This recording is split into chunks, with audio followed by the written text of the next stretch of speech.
allow the two children to have the budget. It's okay. Off your mind. It's okay. She off your mind. Chai! Now wow, people wey suppose talk truth to power don't off mic. And if we talk, now 500,000 they go summer us, call them hate speech. But fear not, my ego don't come. Ingo torchlight every corner, nooks and cranny of all these bad people where they spoil our country.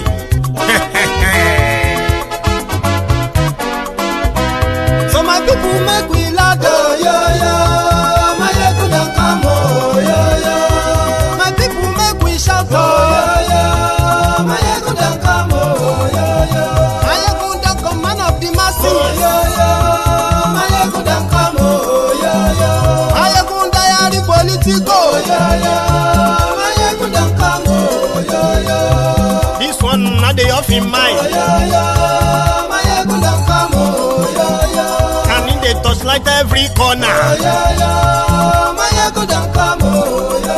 Okay, some people be they holla say they want the power. Chai, them be promise us say we go get light and power. Them hustle sote they can't get the power. But now they know they do anything with the power. Every day dollar just they get the higher power over naira. Still them talk say make we off mind. But thank God say my ego don't come. So my people make you laugh, oh, yo. My ego don't come, oh, yo. My people make we shout, oh, yo. My ego don't come, oh, yo. My ego don't come, man of the masses, oh, yo. My ego don't come, oh, yo. My ego diary politico, oh, yo. My ego don't come, oh, yo. This one not the off in mind, oh, yo. My ego don't come, oh, yo. Person where they do evil, no one make person talk. Them say that my yegun, that man too they talk. He too they talk. Say my yegun diary, he they hot like pepper. But every day then they take money in bulk. Woman picking, they the street they hawk. Still them talk say make we no talk. But thank God say my yegun don't come. So my people make you laugh, oh, yo. My yegun don't come, oh, yo. My people make you shout, oh, yo. My yegun don't come, oh, yo. Man of the masses, my ego don't come, oh, yo.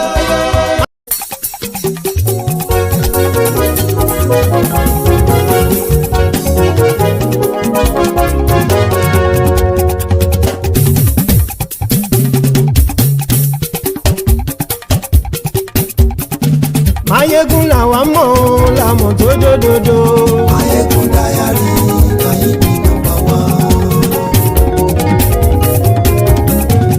Ayégun làwa mọ̀ làwọn tó jódodo. Ayégun diary náà ibi nọ́mbà wán.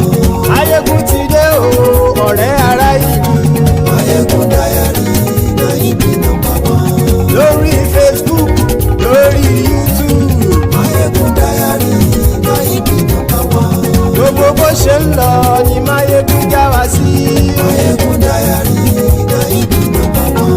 Àṣírí ọ̀jẹ̀lú kì í bò níbẹ̀ o. Máyégún diary náà ibi nọ́mbà wán. Bó bá ṣe eré àní Máyégún máa wí. Máyégún diary náà ibi nọ́mbà wán. Ó sì tún ṣe eré wàá gbọ́ níbẹ̀ o. Máyégún diary náà ibi nọ́mbà wán.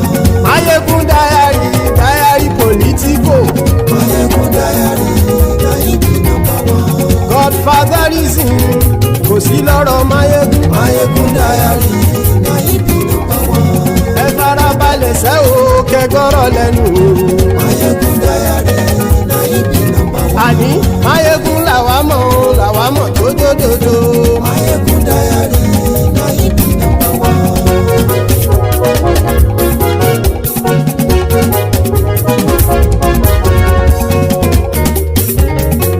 Àní ẹ̀sùn rákì. Máyégún ti dé. Máyégún ti dé. Ọ̀jẹ̀lú ẹ̀sùn rákì. Máyégún ti dé. Àní ẹ̀sùn rákì. Máyégún ti dé. Lórí Facebook. Máyégún ti dé.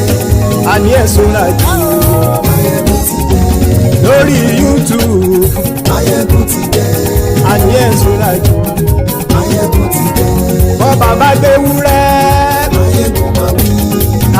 Sùràjù.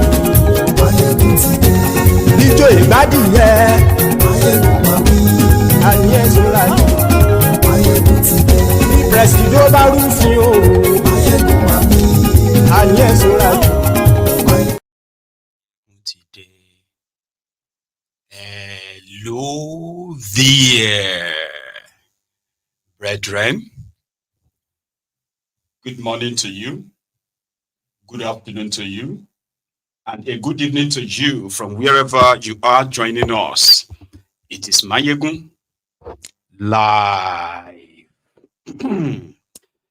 Welcome to the Temple of Truth, brethren. After reading the caption of the broadcast, you know the drill. Read the description of the broadcast as well. Invite your friends and your not so friendly friends. Tell them to join us because Mayegun today, Mayegun is live. So if you have been following the developments in Nigeria, one of them today includes the kind of like a boss-like walk-in of Mazi Nnamdi Kanu to the Supreme Court of Nigeria, right? And in case if you have no idea, why was it there? I will help you tonight. Also, the face-off between Werey Wike and that officer Yerima, right, seems to have been like almost wrapped up. There are people who are now, who have told the Werey Wike to his face now. What you did is absolutely disgraceful. So Werey Wike has got his own press conference to tell us his own side of the story. There is more from there.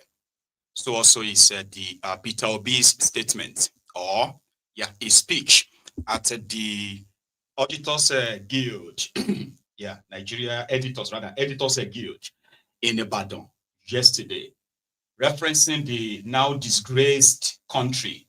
That's the comment of Donald Trump that called Nigeria a now disgraced country. So why? Obi made his own speech around that yesterday. So I've brought that to you tonight. So as you are joining, be reminded that, the least you could do right now, which is also very great, is to like the broadcast, share it, and invite your friends and your not so friendly friends to join us. This morning, the Supreme Court of Nigeria received an August visitor, Mazi Nnamdi Kanu. So those of you who have been following the sham trial that is currently being, the performative show that is currently being performed by the the regime of APC, Egbekebe in Nigeria, the sham trial of Mazi Nnamdi Kanu. To those who have shared their own legal views and why his action has seemed to have been, misguided, and others who have felt like, yes, that is Oamadike, the Oyendo himself, a fearless fighter that would never cower in front of his own supposed oppressor. So, divided opinion. On Mayegun's diary political, I want to make you pretty much like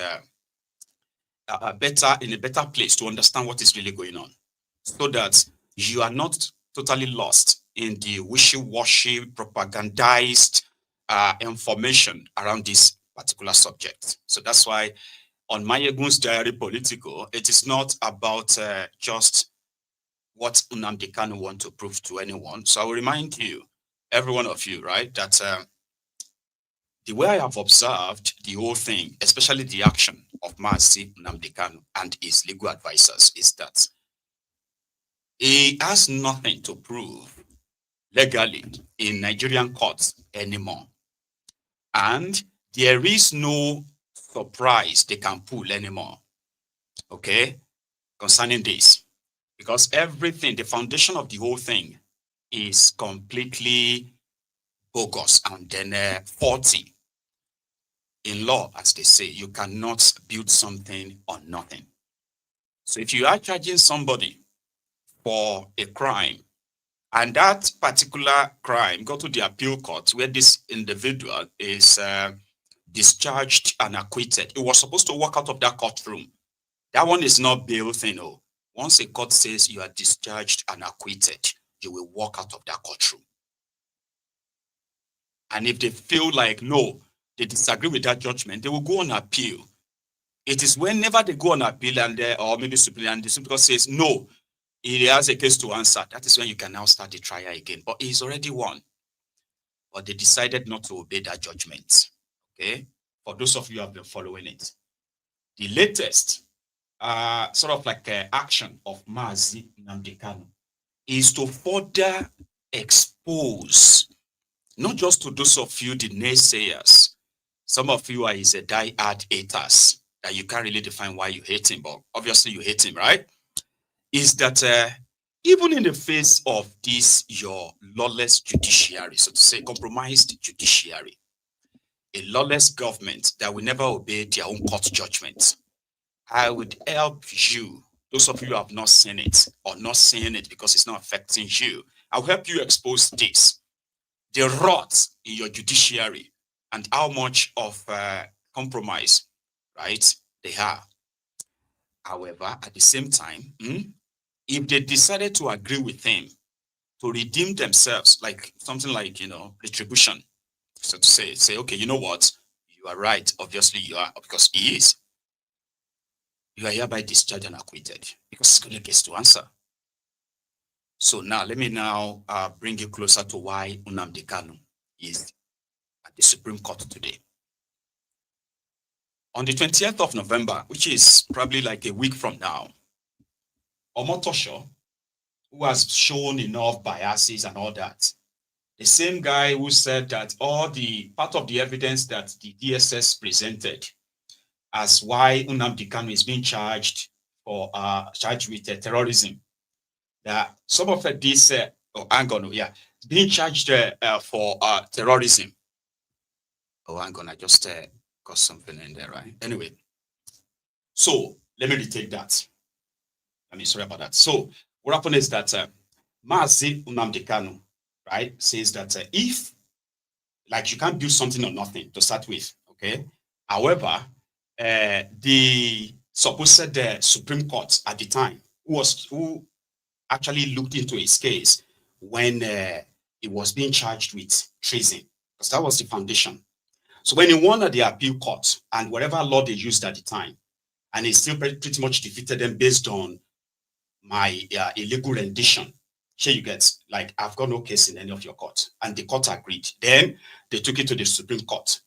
So what they took to the Supreme Court at the time, when Nnamdi Kanu was said to not really jump bail, meaning if he had any case in your court right now, even if you want to retry these treason charges, right, he will still have to kind of like go back to his house because he's got a bail initially, right? So if you ignore that judgment from the appeal court, in this case, is that he had a bail. So you should let him go. So they ignore that part, right? Also, they have changed the charges. Now, they are charging him for terrorism.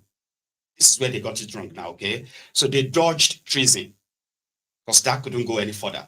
So they changed it to terrorism.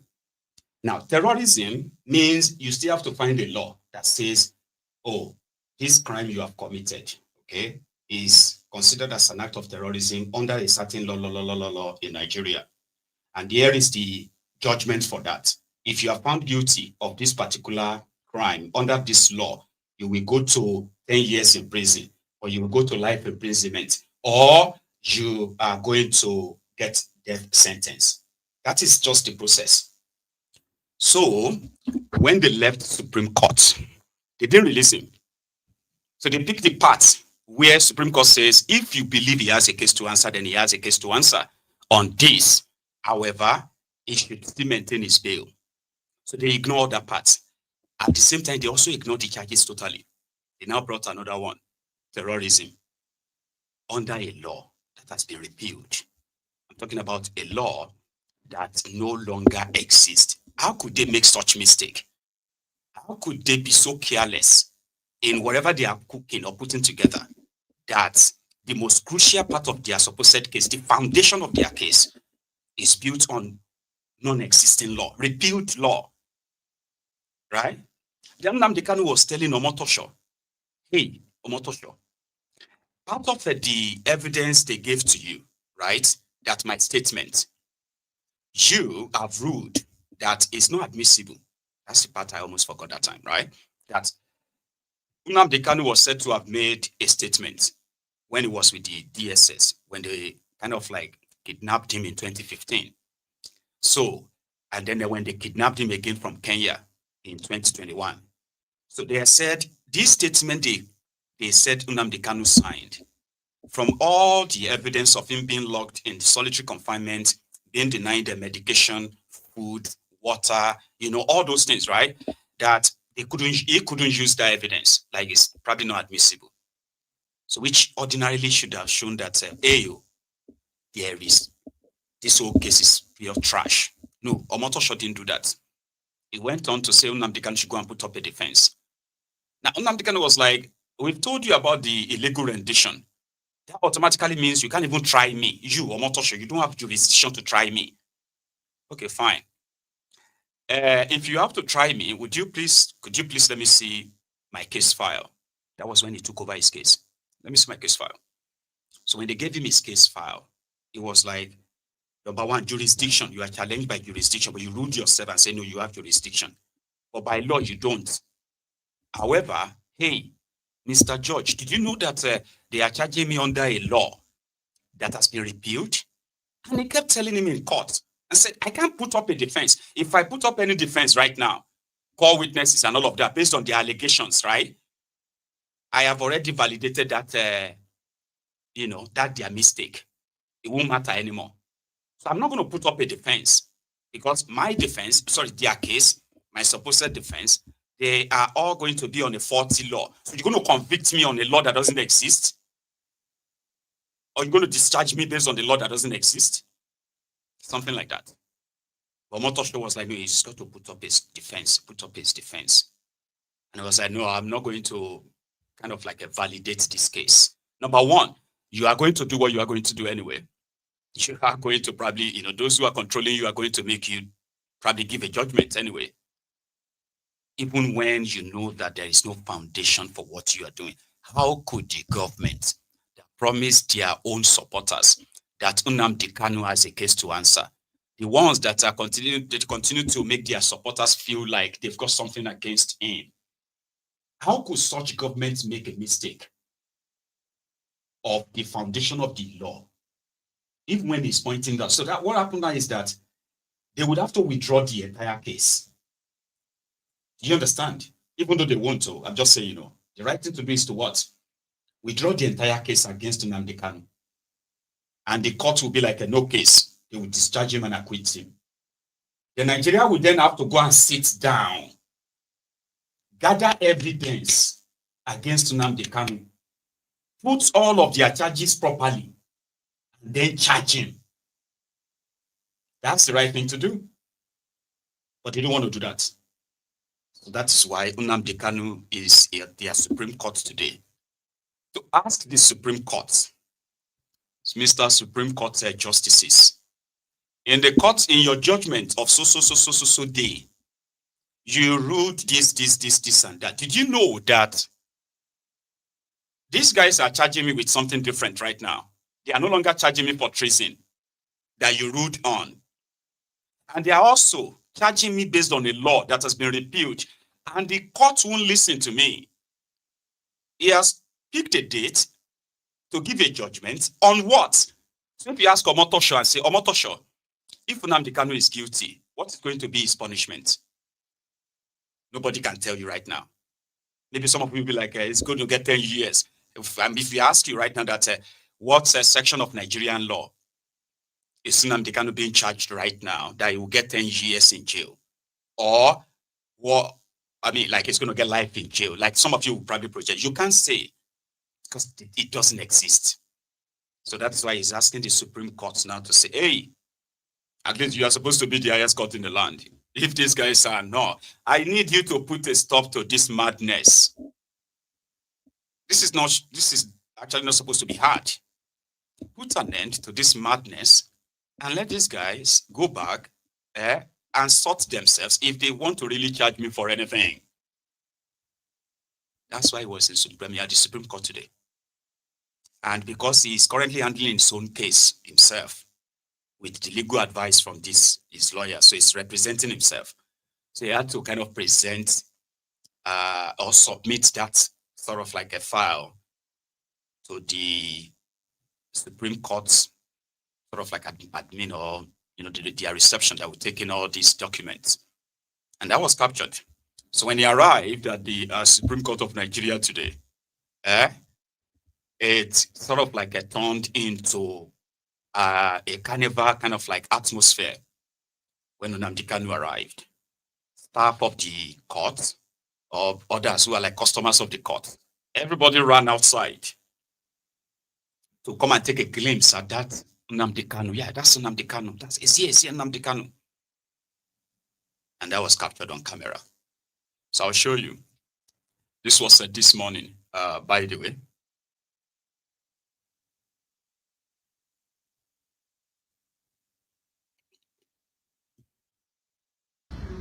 Whether you feel let down by the media, because I feel that the media has given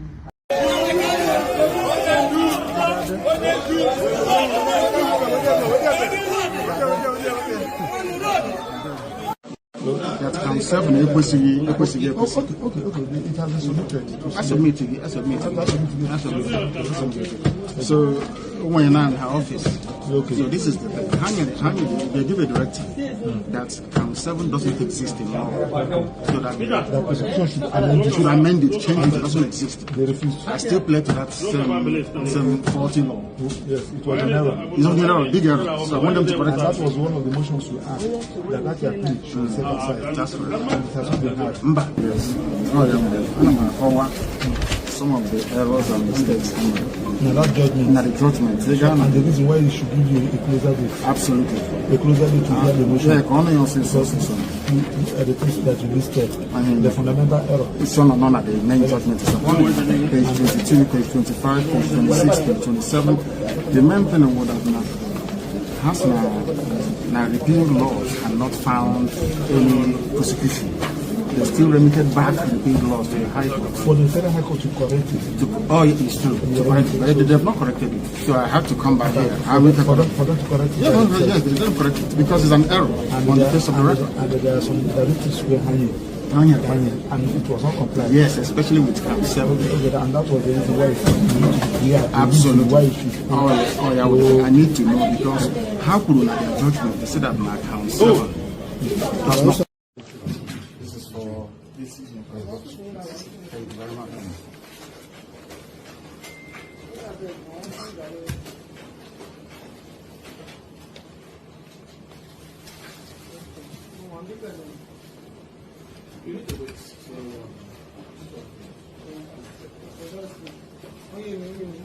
Thank you very much.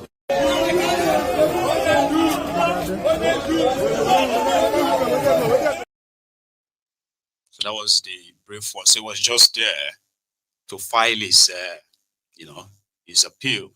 Two requests. Please interpret, because Supreme Court, please quickly interpret this section of the law. It says that you can't really charge me for anything without, an existing law to the, and then interpretation of some of the judgments back then, the judgments that the Supreme Court gave, which these criminals also ignored. And finally, the Supreme Court should take a stand by discontinuing the entire, shenanigans, including the scheduled judgment of November 20. Now, like I said from the start, from my own perspectives, right? As much as we know that what is going on is a complete persecution and injustice, and the right thing to be done is to let justice prevail. Nnamdi Kanu is not afraid to stand in your courts, okay, and defend any charges. That is the man I have seen. He's not afraid. But you cannot ignore all this, legal point that is kind of like a pointing out. If you're not even a lawyer, it's so easy and readable including quotes and references to instances like that. So all you need to do is to read up, and then you can see how faulty the nonsense they put together. But the agenda is to make sure that Nnamdi Kanu never see outside, right? Until maybe when they decided to let him be outside. And that's the persecution. That is not prosecution, right? So he won't defend himself before a law that doesn't exist, right? At the end of the day, okay, it's just to get to a predetermined end after all. So Supreme Court may not even look into this application. Meanwhile, the urgency at which he kind of like submitted it, even under their law, means that the Supreme Court needs to kind of like convene and take a decision on this. But because the power that be, the criminals in charge of Nigeria, right, who have decided to compromise the judiciary to this level, all they have to do is to make sure that the Supreme Court doesn't pick their case. Not now, and not even when the November 20. So if you're doubting me, ask Fubara. PDP governors went to court when Tinubu declared state of emergency in Rivers State for 6 months. So the PDP governors of Forum, they went to court to challenge that. They went to the Supreme Court, right? So they were supposed to be assigned, it was like supposed to be an accelerated case, right? Baba? Fubara spent that 6 month suspension and the state of emergency. It was like a week or 2 weeks after, when Fubara was already being like reinstated. That was when the Supreme Court now was like ready to look into the case. So it went over, sort of like overridden it. So, so that's why I said that Nnamdi Kanu doesn't have anything to really prove legally to them anymore. It is just to help them continue to show their own folly.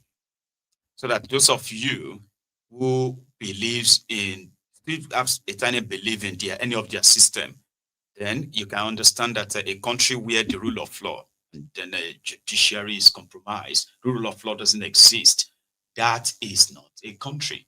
It is even worse than the Banana Republic. Trust me. And talking about Banana Republic, Werey Wike's display that went viral 2 days ago continued to generate reactions, right?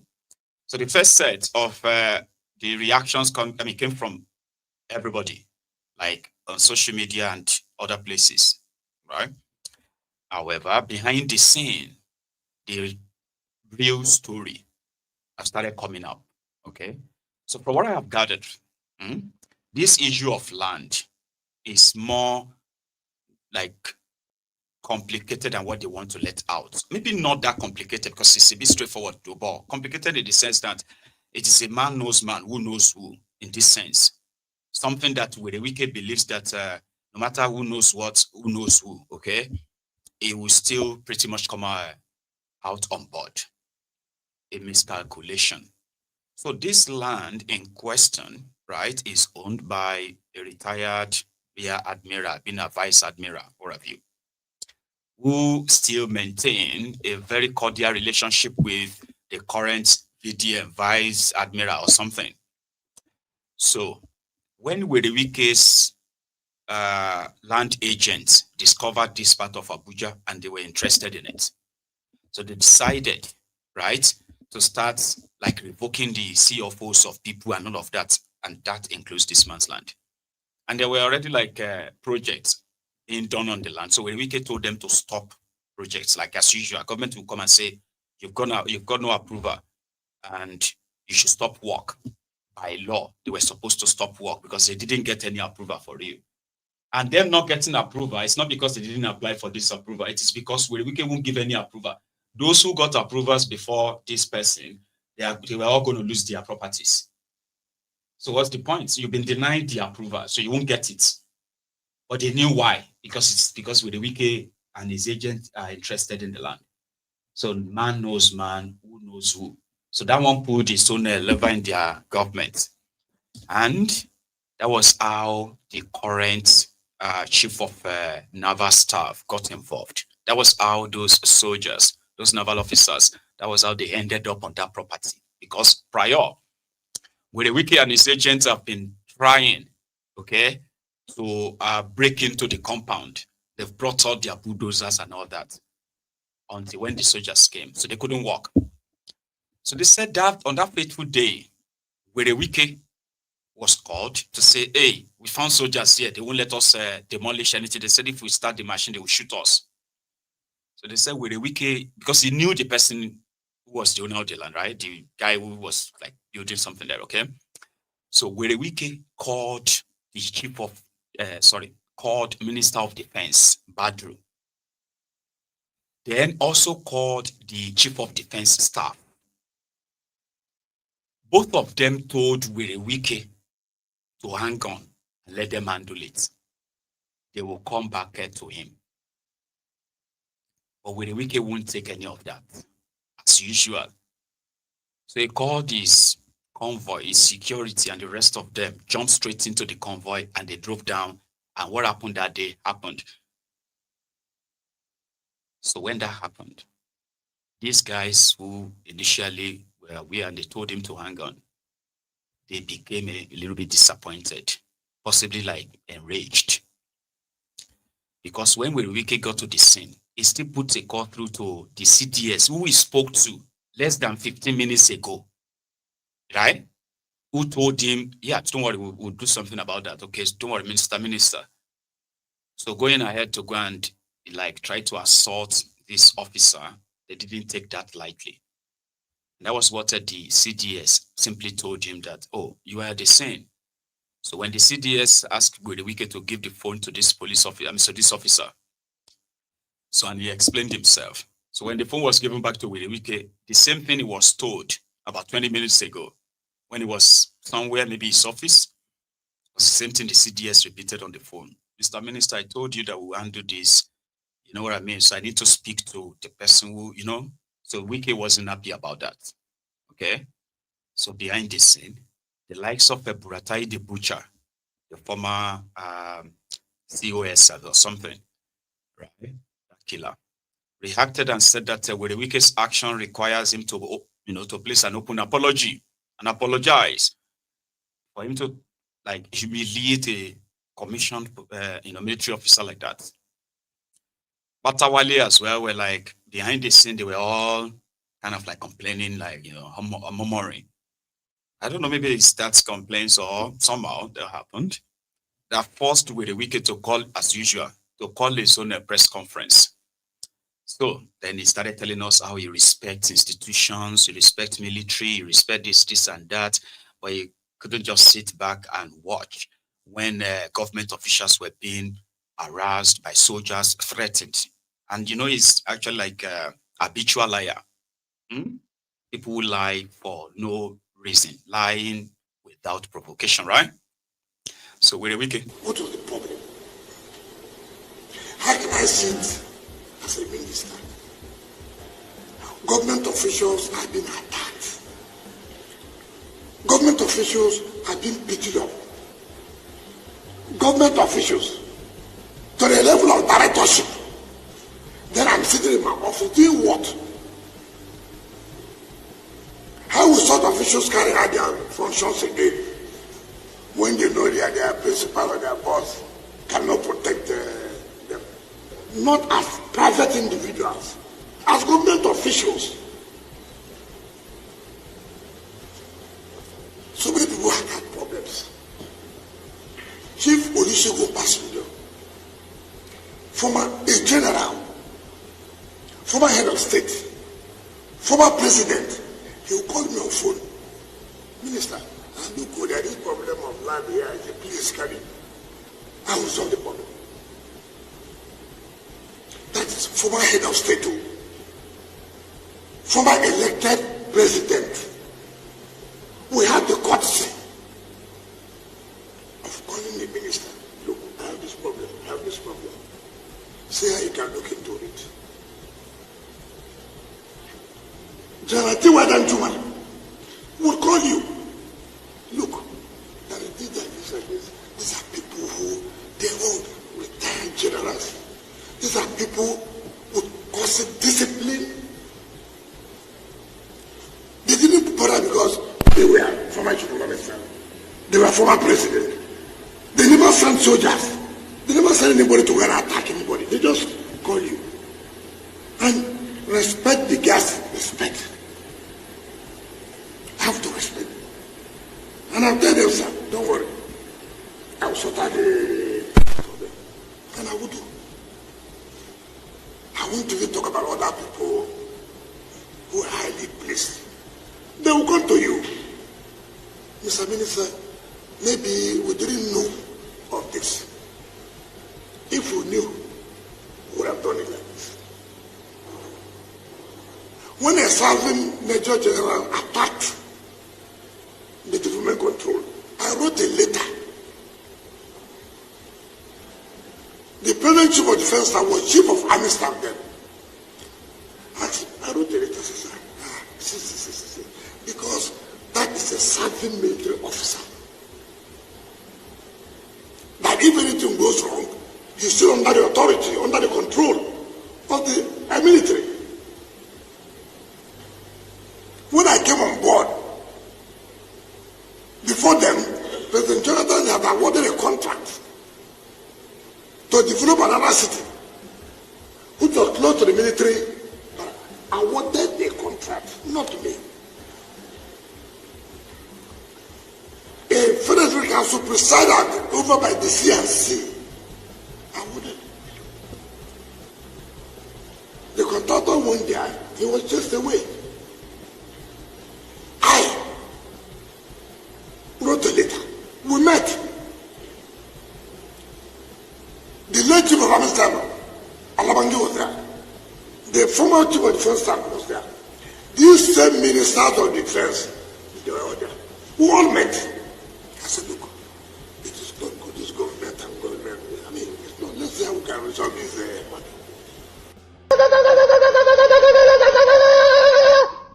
He has no job.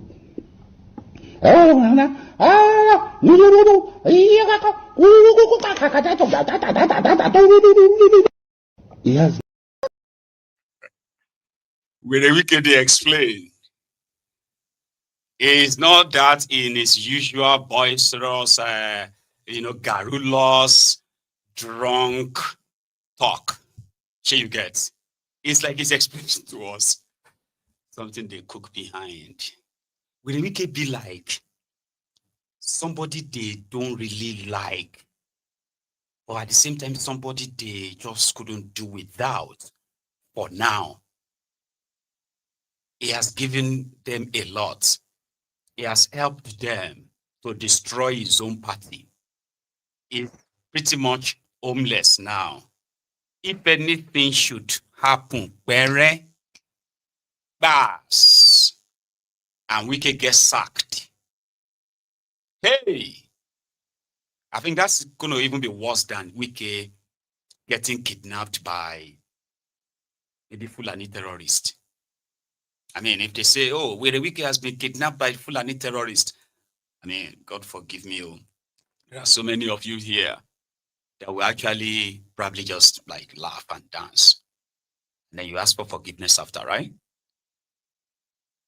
But sacking Werey Wike, hey. So there are some people within their government that Werey Wike himself knows that they cannot by any means be pressured and fall for that pressure in a way that, you know what I mean? If they, for instance, if Bajabi Amole, you get me now, if Bajabi Amole decided that, Chief of Staff, Minister Wike, we are doing a cabinet reshuffle. Now, so it go start to cabinet reshuffle. They say you're now going to go to Ministry of Tourism. Tourism, okay. They go do another reshuffle. They go say Wike has been dropped, and President Tinubu has asked, is grateful for all his work, his tremendous, greatest. They go praise him. And so Werey Wike go beginning the journey to the wilderness. So watch his countenance. He's explaining to us. You would think Werey Wike had a clash with the minister, with the Chief of Defense Staff. Yeah, that's the highest military chief. The way Werey Wike is explaining to us, you would think Werey Wike had a fight with the chief of defense staff of Nigeria in the military. No, he had a clash with a naval officer, a junior officer, not junior like that, but a captain or something. That's the person he had an argument with. And he called a press conference a day after, 2 days after all the robodino behind the scene, to explain to me and you what really happened and why we must try to work. There is more. Watch this part. What was the problem? How can I see it as a minister? Government officials have been attacked. Government officials have been beaten up. Government officials to the level of directorship. Then I'm sitting in my office doing what? How will such officials carry out their functions again when they know they are their principal or their boss cannot protect them? Not as private individuals, as government officials. So many people have had problems. Chief Olusegun Obasanjo, former a general, former head of state, former president, he will call me on phone. Minister, I look good at this problem of land here. I say, please carry it. I will solve the problem. That is former head of state, former elected president. We have the courtesy of calling the minister. Look, I have this problem. I have this problem. See how you can look into it. General Tiwadan would call you. Look, there is this like this. These are people who, they're all retired generals. These are people with cause discipline. They didn't bother because they were former chief of army staff. They were former president. They never sent soldiers. They never sent anybody to go and attack anybody. They just call you. And respect the gas, respect. Have to respect. And I'll tell them, sir, don't worry. I will sort out the problem. And I will do. I won't even talk about other people who are highly placed. They will come to you. Mr. Minister, maybe we didn't know of this. If we knew, we would have done it like this.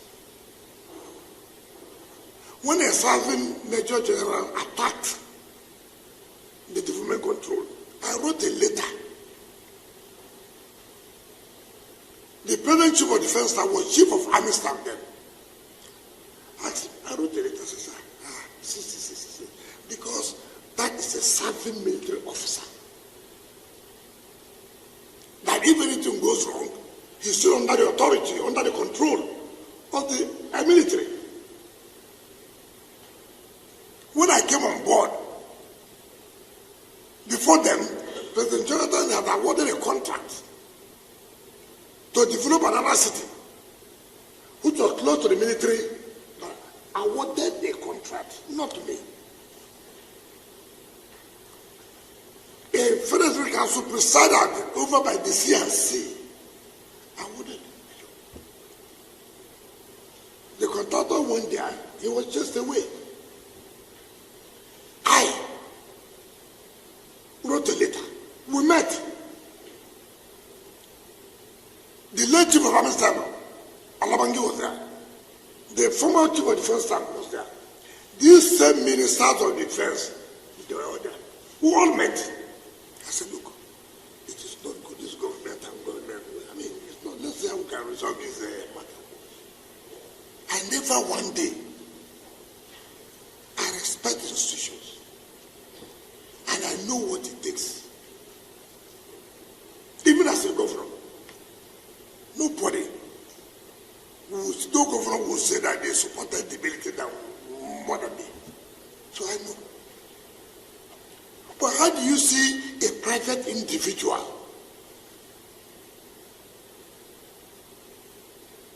knowing fully well that you are against the law? It is not military versus government. No.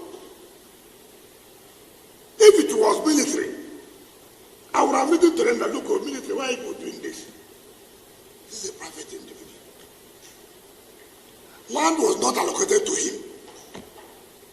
Land was allocated to a company called Santos in 2007 for parks and recreation. They applied to the former minister for change of use. The minister refused. The man went, started selling land. Maybe the former chief of naval staff fell into their scam, sold. This government property is not your property. If government officials came to say, look, what are you doing here now? This is not, government has sat under the ministerial committee and taken back every land under parks and even under secretariat, because we felt that there are a lot of dealings, suits, litigations. We said, no, we won't continue with that. You send this to start beating government officials. Not private, but government officials, beating them. Senior government officials, you were beating.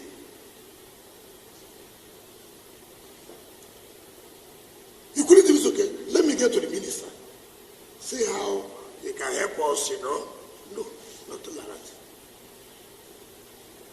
Simply because you had a relationship with the military. And government cannot enforce laws because you are attached or you had a relationship with a particular institution, or you come from a particular place. Who does that? Who does such thing? How would this country progress? What was the problem? Werey Wike telling us about law and obeying laws, and of course, if the soldiers beat up the civilians, they will probably have recorded on camera as well, right? There is no record of anybody being beaten. So whatever Werey Wike is pulling, among many things he's put himself into, here you get. Well, this particular one is probably like going to take a chunk part of the space he's got left, the chance he's got left. So you can say his days are numbered, but at the same time, right, his phobia for military came from his experience when he said he was a governor. And that person called General Samba or something. You remember that time that when he spoke about somebody who threatened him and said he would shoot him, and that person is now working for Ribadump, and that is why he would never go to Ribadu's office. Remember that time, Wike? Come, do you know what happened in 2019? There's one GOC, they call him General Sahab. General Sahab. I hear he works with MS Sedan in an NS's office. General Sahab. The man was brought as a sitting governor. He didn't see me eye. He came to the university, said he will never see me. He turned the GOC division, the 6th division, to INEC office. Let me tell you, I actually promised him to make him the next chief of army staff. Let me tell him, look, when I see people are talking about as well this government is doing this, I said, come, do you know what you're talking about? Which government?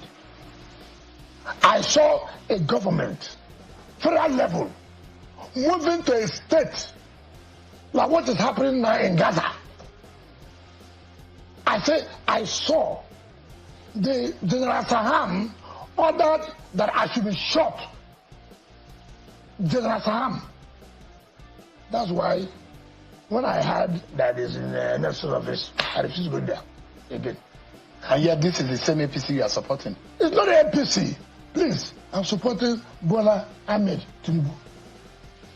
General Saham. No. Don't let me tell Nigerians everything. General Saham ordered As a sitting governor, I should be shot. The colonel refused. He detained the colonel for 6 months.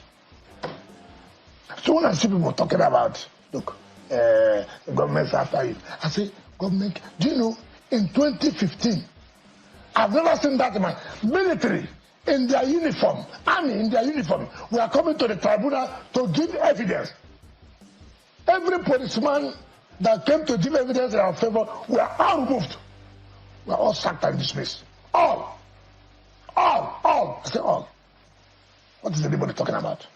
But in this game, the point I'm making, yeah. The point I'm making, don't run, don't worry, take it easy. Nigeria, General Saham is there. A sitting governor to be shot? Come. That man traumatized Wike. He kept shouting, General Saham. General Saham. He wished that Badru will wake up the following day and just sack this General Saham. That person traumatized Wike since 2019. He said he doesn't go to the Badru's office because of General Saham. So just to remind you that there are people who actually will take a chance and shoot Werey Wike, shoot aside if they have the opportunity, even within the military. That Werey Wike himself knows. So why did he go to that place to confront that officer? Because it is Werey Wike. In his element, now like this in Bill. Stop shaking your head. Because that's a cover for you. You should stop shaking your head. You are one of those who are causing problem. They gave you chieftaincy, a young boy, so you don't even know what to do with it. And then when I'm speaking, you shake your head like this. Oh, fake. Causing problem everywhere. You just go and wear something that's bigger than you. When somebody looking for power, you would think that an elderly person, very small young man, this man. I know when I was in school, he was running around, going for errand. Now he's wearing Osman Danfodio. Then he begin to breach a protocol. He thinks that when he shakes his head like that, I will be happy. That's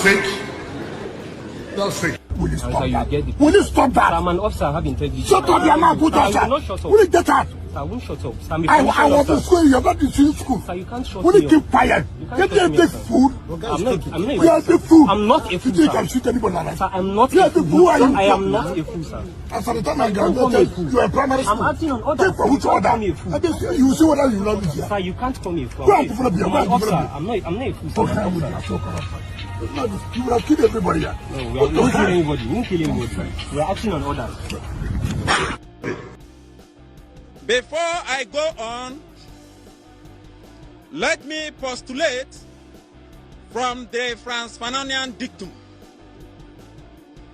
which stipulates that the dialectics of reconciling two conflicting ideas is the algebra of revolution.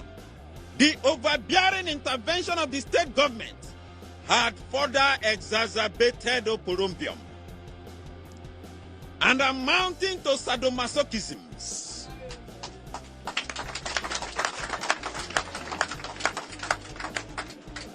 Acrimony and chaos in our community.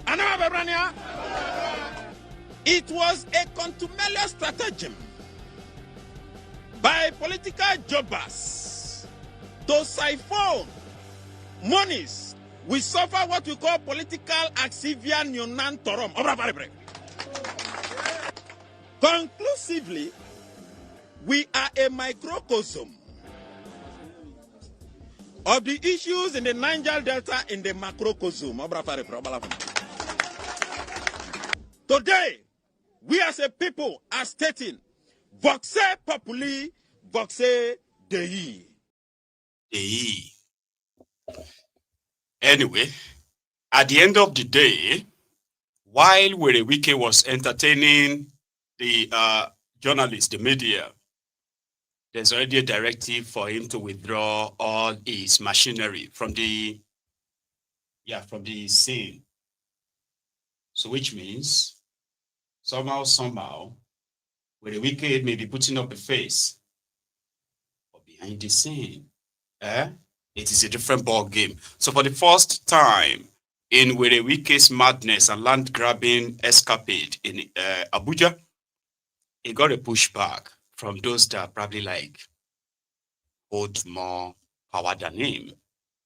So the people around that area, they saw when the kata, the bulldozer, the usual one they used to demolish people's properties, were seen being towed away from the scene, like this one. LCG don't carry that so good. Shame on you. Wike don't go with his truck.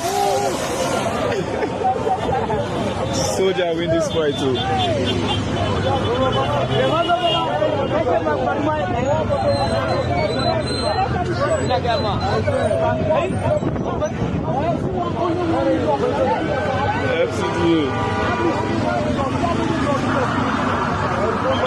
Only one he locks of soldier. Every time they go, they're supposed to give order, say, may they destroy. May they destroy. STD don't pack their truck. We can't go. You want to collect soldier land? You know why? People when they die for their land, they die for this land. Now you won't collect out from them. Very short now. Very short. Now these people they die for this land. You better they won't happen now. I'm telling you, we can't carry shame go. Same boys on the floor.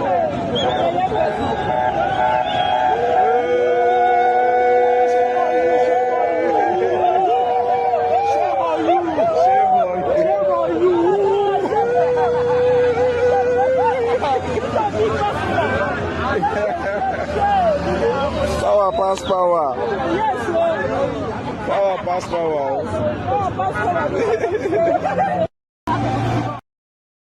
Did you hear them? Power pass power.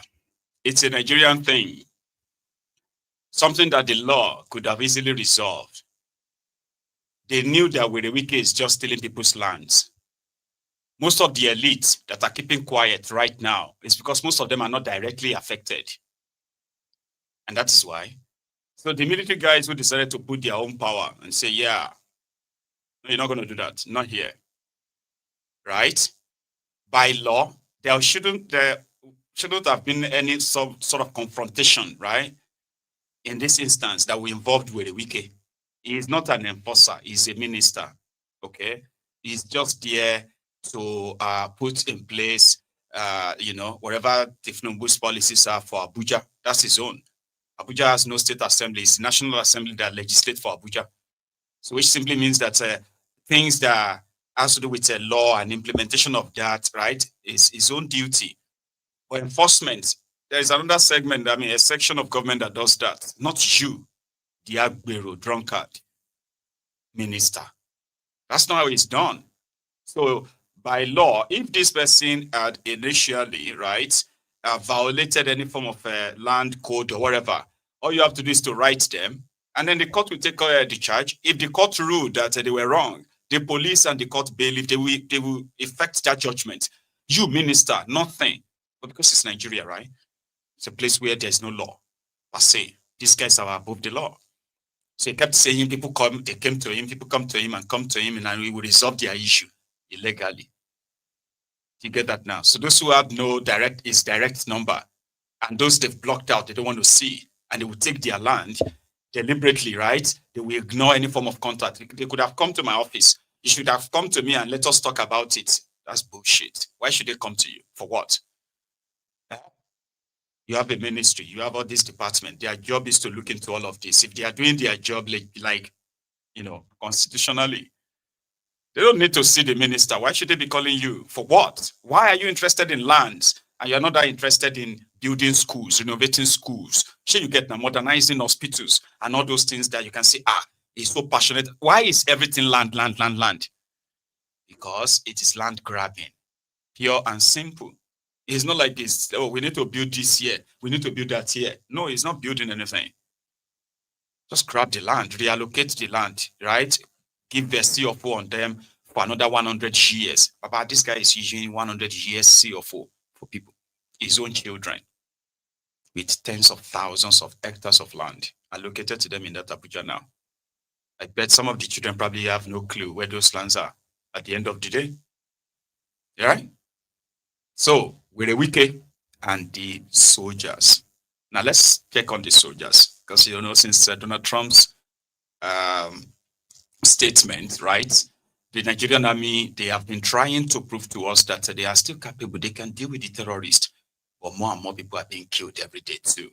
So the new guy, who is their chief of army staff. So it was in Borno yesterday, and no good today, meeting with the soldiers, according to him. Those who are fighting the terrorists in northern Nigeria, those who are maintaining peace in the eastern Nigeria, and all that stuff, right? So it's a statement. Let's go to that Borno first, I think. Then we're going to go to Ibadan, by the way, after that. That from the top hierarchy of the army, we know you are here. We appreciate what you are doing to ensure that the security situation within this general area is conducive.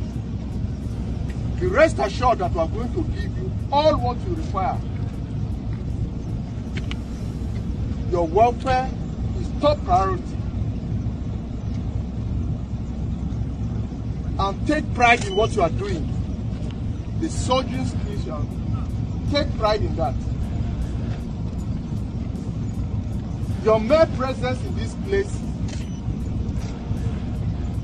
has improved the general situation here. It's because of your presence that certain people are going about their normal activities. So take pride in what you are doing. Is that clear? Yes, sir. You deployed here.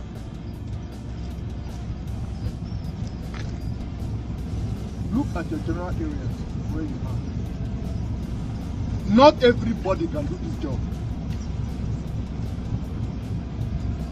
For you to be a soldier, you must be physically fit, mentally alert, agile. It's not everybody. Do you understand? Yes, sir. I want you to listen to your officer. He will lead you well. Be disciplined and show courage at every step of the way.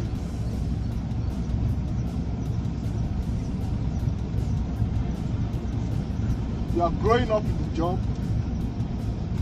Most of the officers have come with. Some 33 years ago, they were also deployed to locations like this.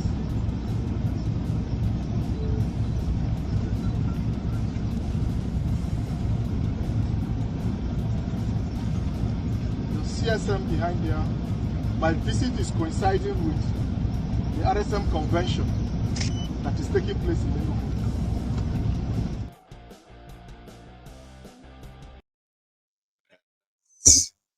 Morale high.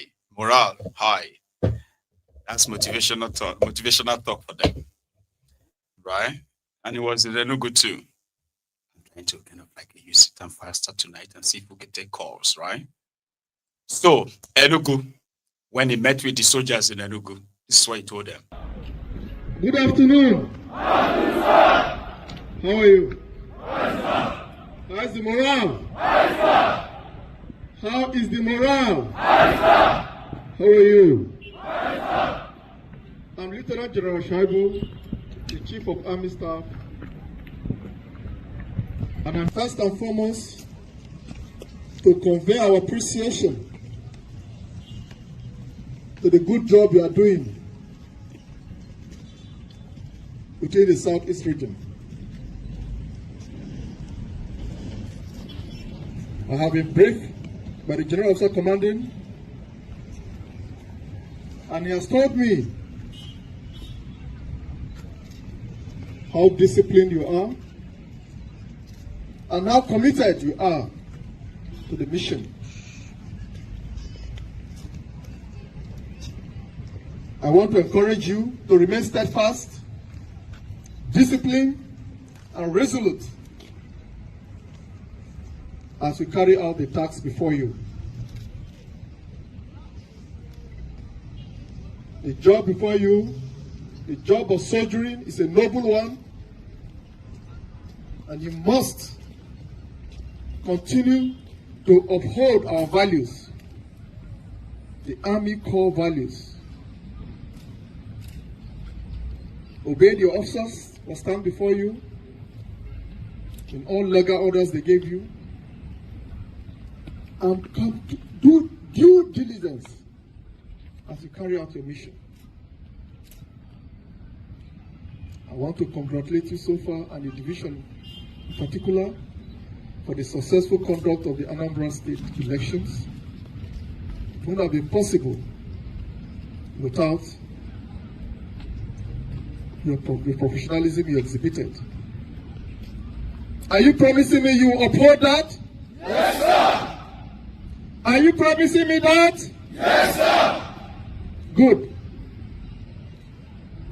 Now the issue of your welfare of troops is top priority, and will continue to uphold the soldier first concept,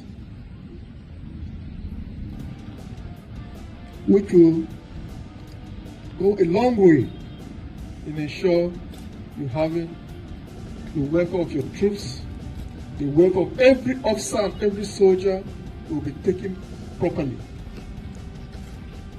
So remain committed,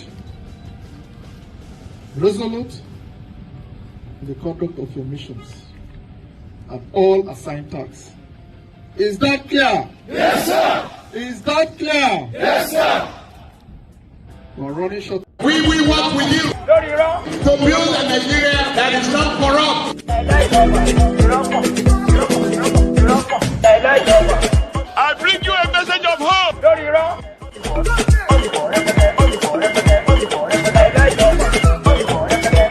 We are going to spend a lot of resources on education.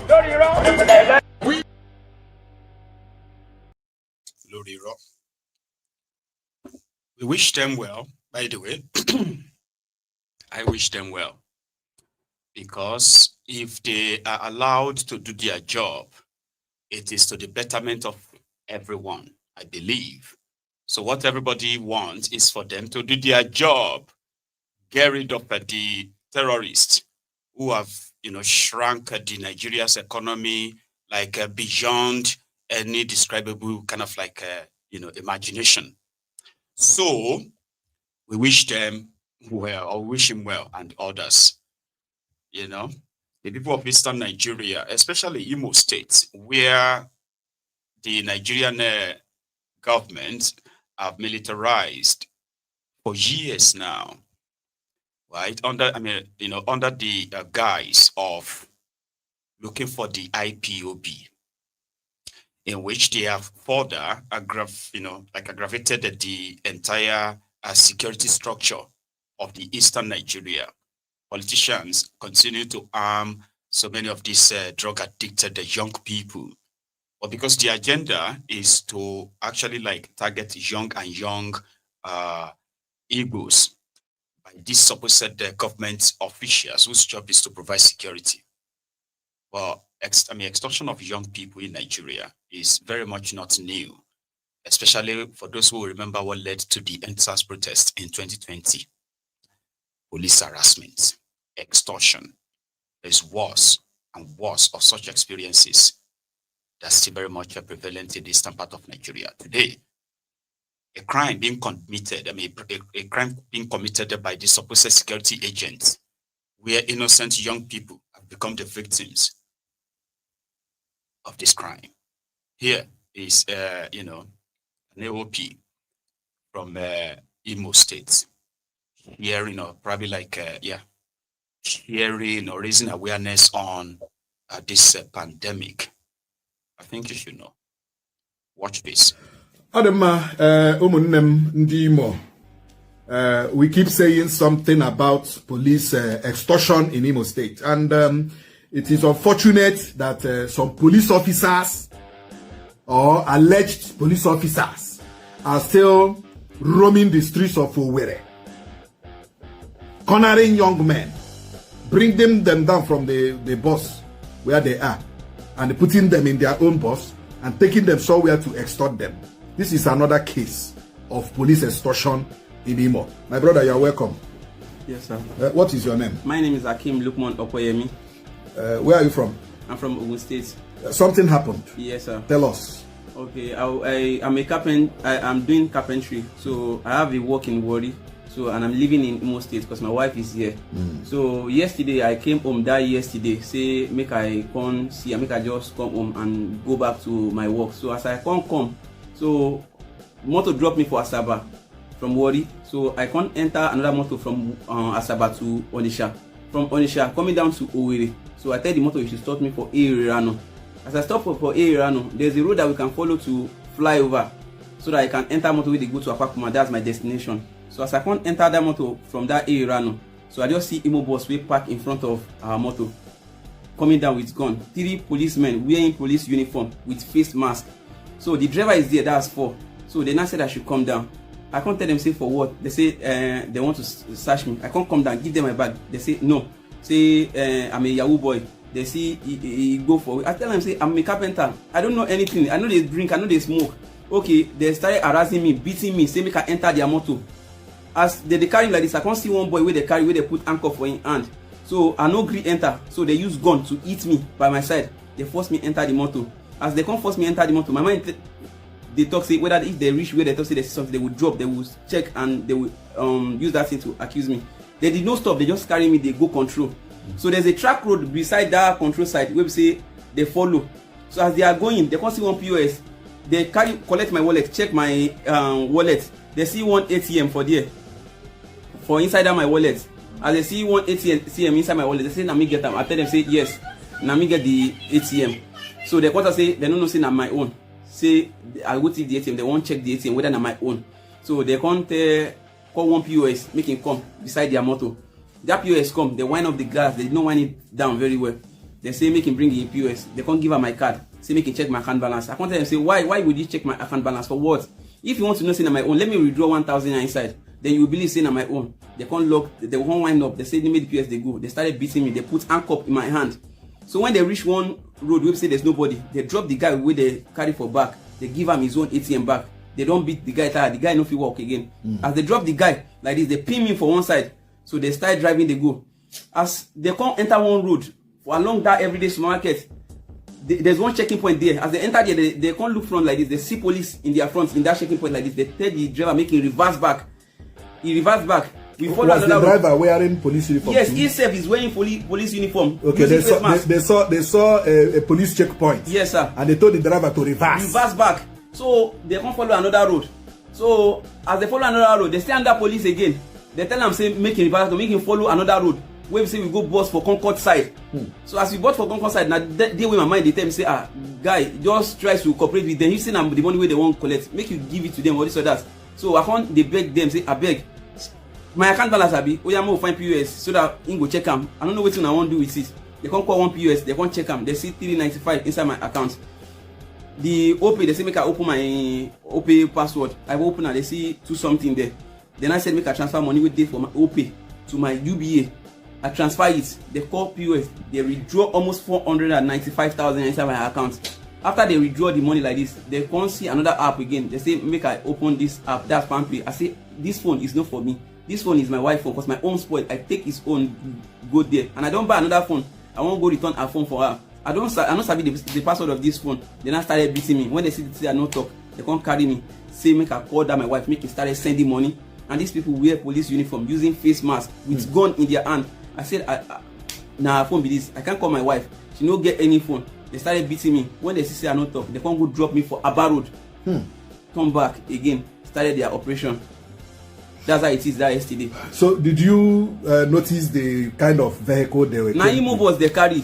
What color? What color? It's just Archie's color, plain Archie's color, and no plate number. No plate number. Yes.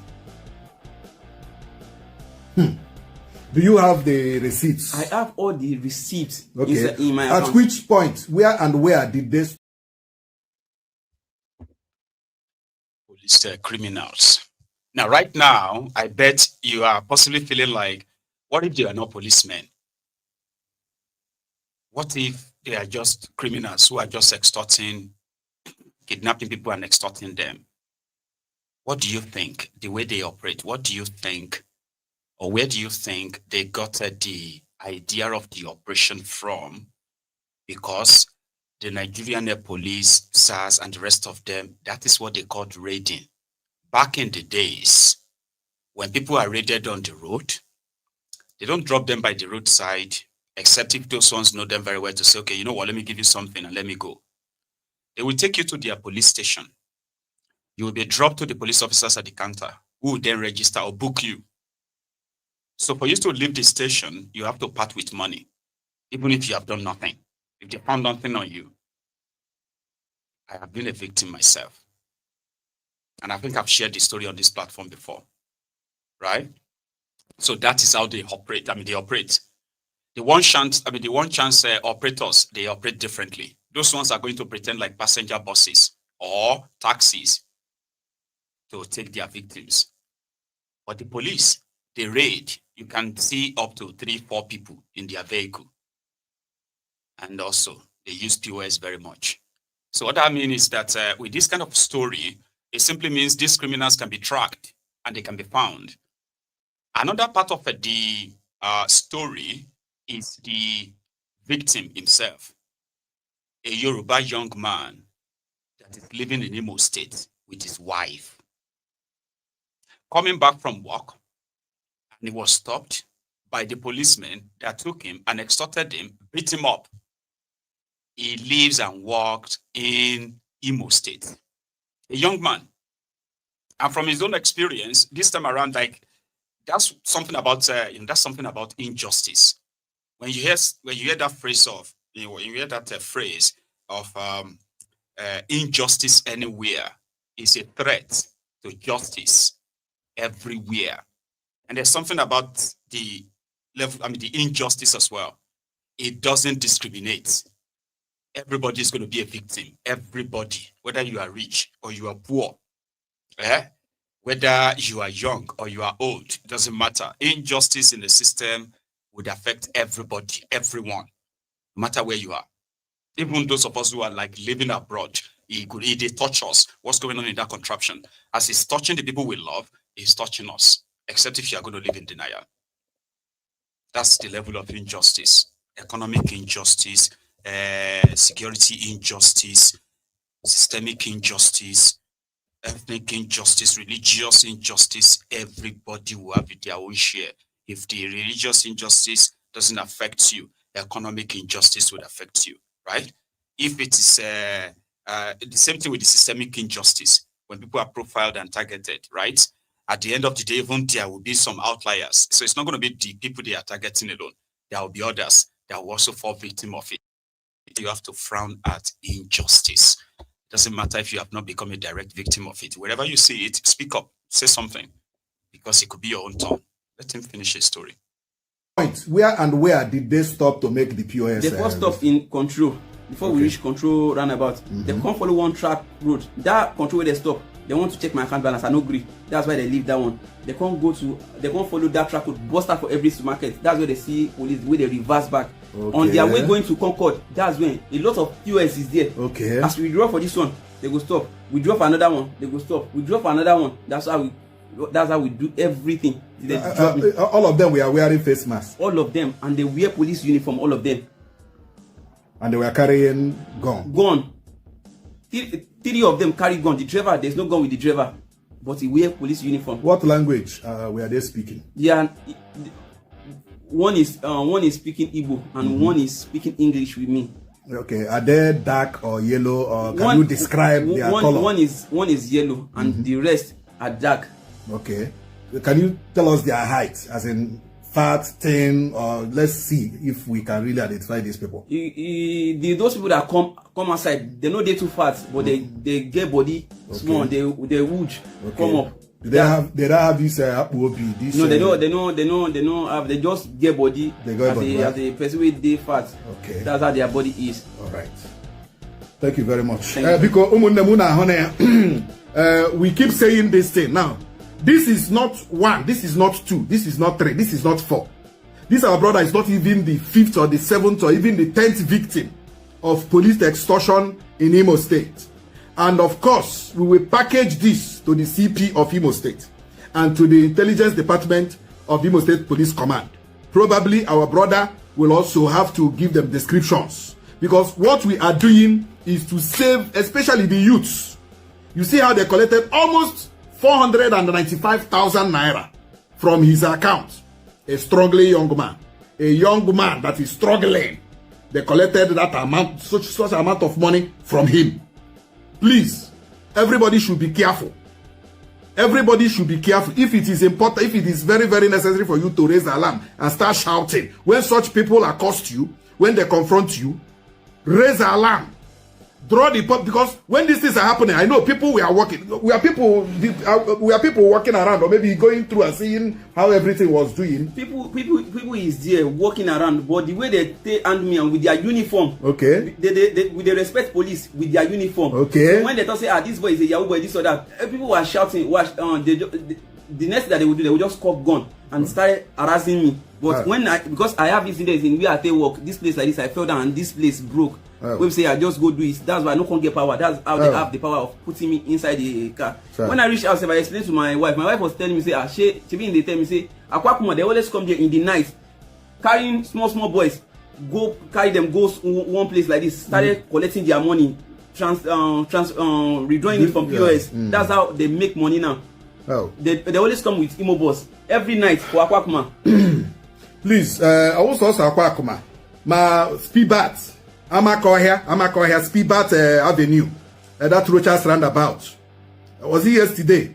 Plenty of them at Speedbat as at yesterday. We are calling upon the CP, Abokidan Juma. You are a good man, but some police officers or alleged police officers, because I don't know why a police officer should see a police checkpoint and he will reverse his vehicle and run away and take another route. Please, sir, we are begging you. We are begging you to look into this matter. These people are held. Hopefully they will look into the matter, right? Another victim. Unfortunately, right, the victim of my next story, they won't have a chance of demanding for justice. I don't think so. Now, I'm talking about that madman that killed over 24 people on the eve of their 2023 elections. Dogua, the man I shared this video with you a few days ago in London. Yeah, and then I told you his story. Well, he has now given the reasons, giving us the reason, or supposedly is giving his colleagues the reason why he went to London to make those videos. According to him, there were those who told him that he would not be welcomed in some certain countries, and because of their petitions, if he stepped his foot on any of these countries, right, including UK, he would be arrested. When I shared this story on Mayegun's Diary Political 2 days ago, reactions of the people, most of them was like, wow, this, like angry. But there were others who were saying, why can't we just write a petition to the UK government and get him arrested? Well, the reason why he came to London to do that video and all of that, according to him, is to prove people like you and me wrong, that our petition will do no shit to him. Of course it won't. Since Nigerian court has already removed his name from the murder list, the people he hired to kill these people, including himself, they are still standing trial for murder right now. But Ogua is in his elegance, his elegance rather, right?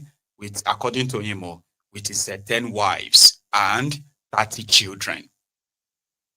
Listen to this. Right Honorable Tajuddin Abbas, Ian Zozo.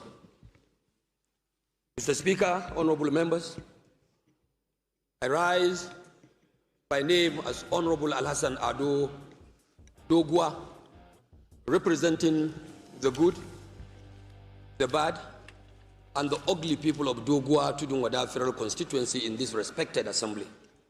So are they bad and ugly? Oh, absolutely, sir. Oh, really? Absolutely, sir. What is the percentage? There is no two way about it, Mr. Speaker. What is the percentage of the good as against the bad and the ugly? That I will get the right statistics and get to you, sir. Mr. Speaker, honorable members, I am the Sardauna of Rano in Kano State. Mr. Speaker, I am the Barden Saminaka in Kaduna State. Mr. Speaker, today I am the Gado Damasu of Uke in Karu local government of Nasarawa State. Wonderful. Mr. Speaker, I'm counting 3 already. I am Damburam of Bukuyum in Zamfara State. That's the 4th one. Mr. Speaker, honorable members, I am respectively also Dalatun Kangiwa in Kebbi State. And to cap it all today, Mr. Speaker, by the opening, by your window, by your grace, I am also graciously turbaned in a very highly celebrated occasion as the Sardauna of the Hausa Kingdom around the globe. Does that I am the Sardauna of Kasar Hausa Metuta. Does that title cover the whole of Plateau, including Wase? It covers every Hausa speaking community, including Wase local government, including Zaria, which is a Hausa Bakwe. Mr. Speaker, including Zaria Zazzau, which is a Hausa Bakwe by history, including Kano, where Madaki comes from, which is Hausa Bakwe. No more questions. I am the Sardauna of the Hausa Kingdom by the grace of His Highness, the Emir of Daura, His Highness Umar Farouk.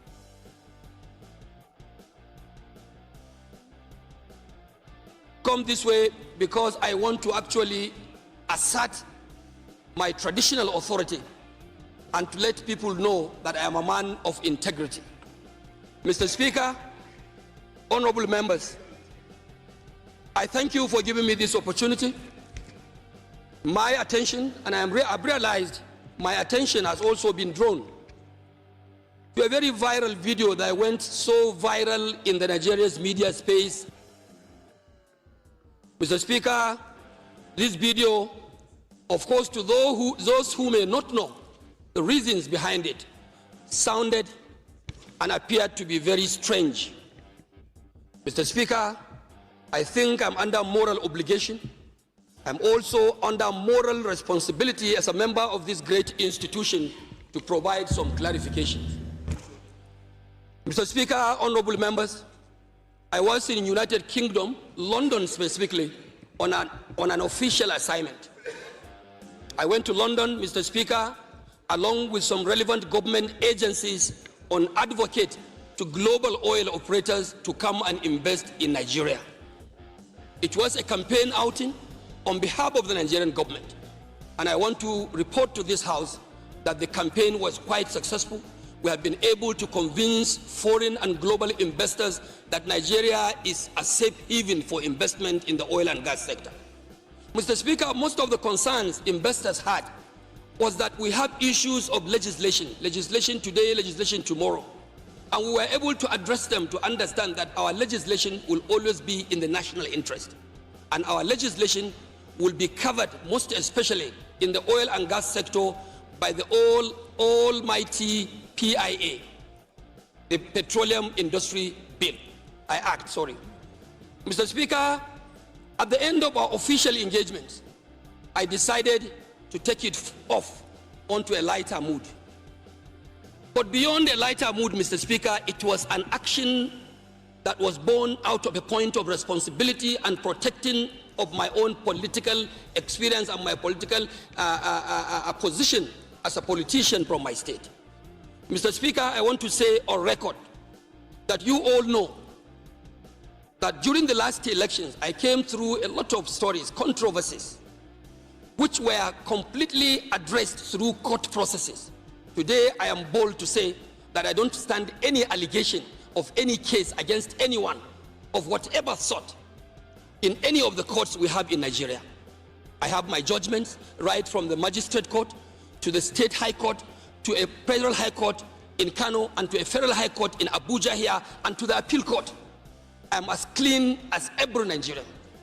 But so unfortunately, Mr. Speaker, because one is unfortunately coming from a state where politics is being played with bitterness, where politics is being played with a lot of anger, a lot of enmity, where politics sometimes is taken as a matter of do or die.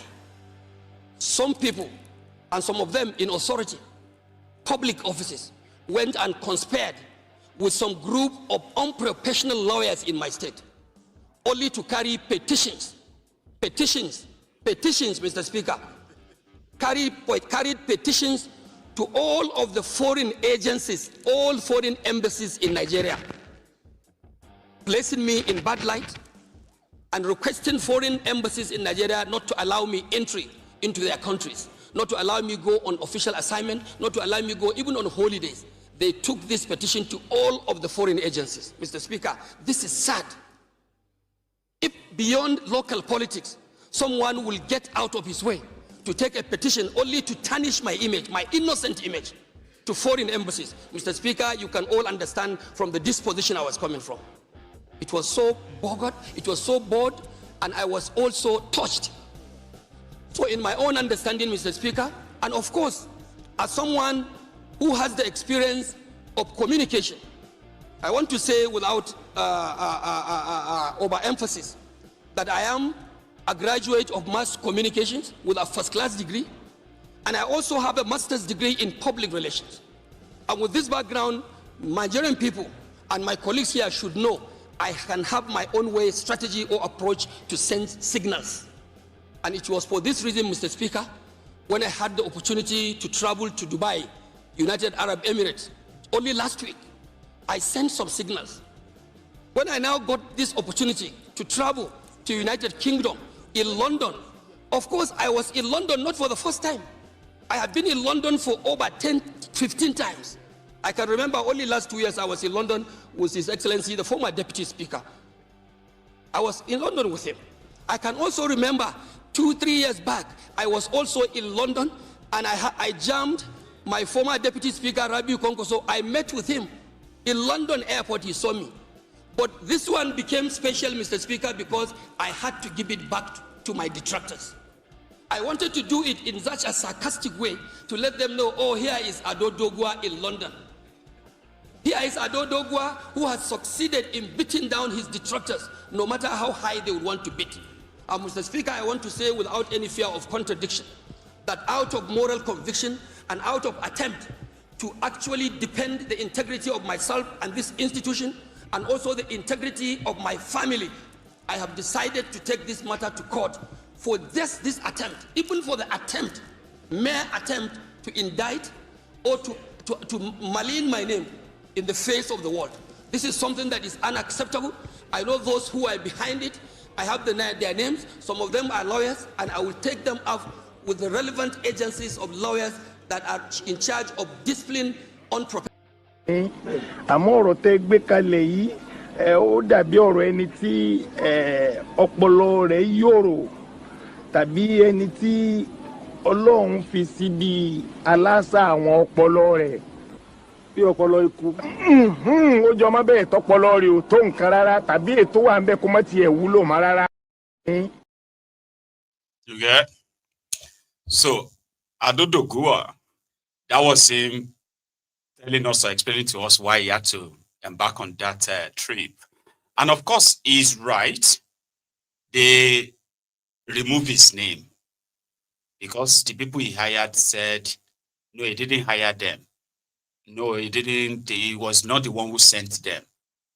So if those one says, no, he didn't send them, they just did it on their own. They just felt like they should kill 24 people and burn them with the, they killed 24 people inside the same house. Like put their body in the same house and they burned down the building. It wasn't just that they killed them, they burned them. So yeah, there's no court that has convicted him of any of that crime. So he could go anywhere, brag that, do this, and tell you about his different chieftaincy titles. The rogues. It's a bit similar to the exchanges between Rotifmi Amechi and the transistor senator, Shehu Sani, was also captured in this clip. Labart, thank you, Baba. Thanks for your super chat, by the way. So, indeed, you can support my Egun's Diary political platform by like using any of those links, whether PayPal, what's the other one again? Buy me a coffee, right? I'll share that with you very soon. And I've also been like forever trying to raise a grant, and it's been stuck in a place. I've got a GoFundMe as well, so you can use that, any of them. So every one of these is pretty much appreciated, right? Now check the comments, and at the same time, share with Sonny and Rotifmi Amici. Amici was here talking about Tinubu, talking about Nigerians. He was one of those who was so blessed by Nigeria. In every sense of it. Many of you here have, in your family, you have never had a counselor. And then one man was a speaker for 8 years, governor for 8 years, minister for 8 years. How blessed can a man be? And then 2 years after power, they are seen the fault of the country.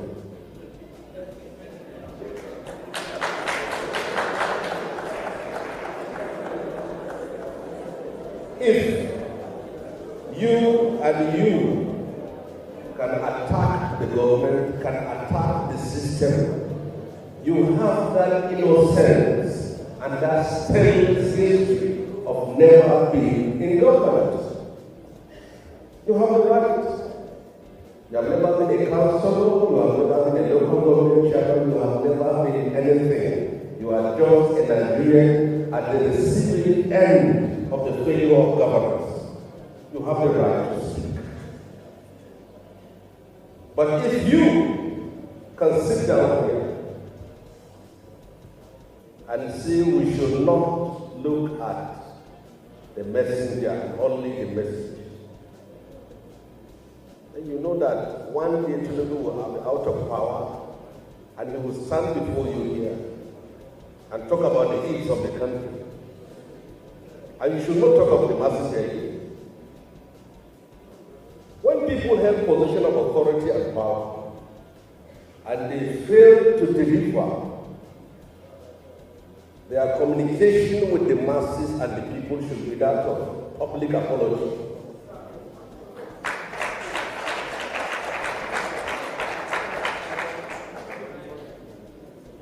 On that note, under the second standard, for being patient with us. No, I would love to be here for a long time. But unfortunately, I have a 4 o'clock meeting with one of the very important Nigerians. If you knew that you will not finish, I came here at 12. If I knew you won't finish at 3, I would have wanted a 5 o'clock meeting. Why do I want that? I realized that 2 days ago, I spoke in a national summit on electoral reform. By the time I left, Senator Shehu Sani had abused me. I wish I were there, I would have abused him back. I know him very well, so he can't say things that I know what he knows, that most of you don't know. I'd like to use the opportunity to let him know that he shouldn't try it again, because I will expose him in public. And I'm not joking. The second one was another electoral reform summit. Robert Azibola, again, because I left, said there was a meeting in America. There was no meeting in America. There was absolutely no meeting in America. There was just one meeting, and we were invited to meet at the house of the Consul General of the American Embassy, the opposition. And I've said what the discussion was about. The discussion was from America. Look, we don't want violence in this election. Opposition assures that there will be no violence. Then to government, don't rig election. That was all. Nobody went there to talk about Christian religion or Muslim religion.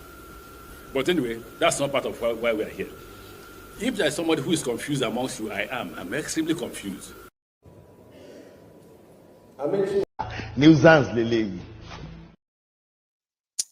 So anyway, Amechi has sent a signal to Dogua. So he sent a signal to the transistor senator, all right? Or transistor radio senator, rather. So Shehu Sani, or you can easily say Afro senator. People call him that too. that he should be careful, because I know him and I know what he knows. If he try that again, I am going to. Right. So Peter Obi was in Ibadan yesterday, and he was a guest speaker. Oh, hang on. Sorry, give me a sec. Right. So what happened is that our Facebook has been terminated. So we just have to keep on with the YouTube. Right. So Obi was in Ibadan as a guest of the Editors Guild. It's like the body of the newspaper editors or the other kind of like a publishing editors and all that. So they were talking about the state of Nigeria, including the recent threat from Donald Trump concerning the terrorists operating in that contraption. So Obi's own message was to address the state of the country under Tinubu and APC.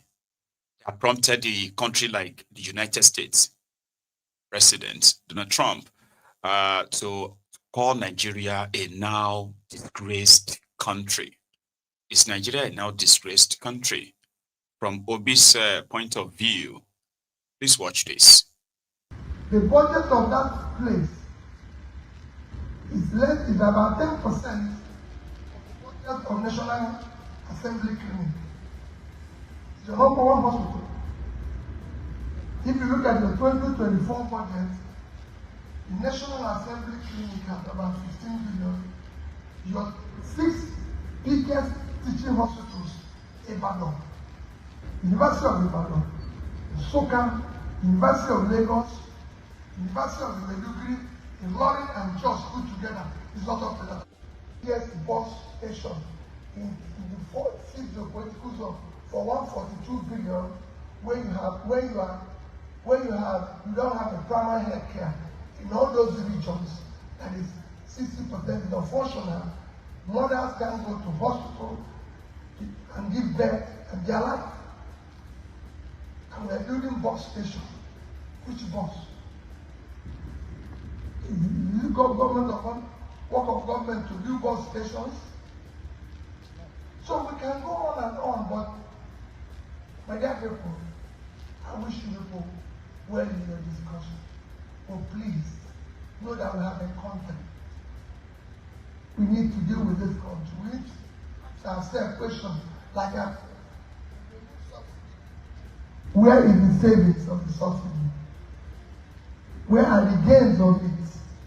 Where is it impacting?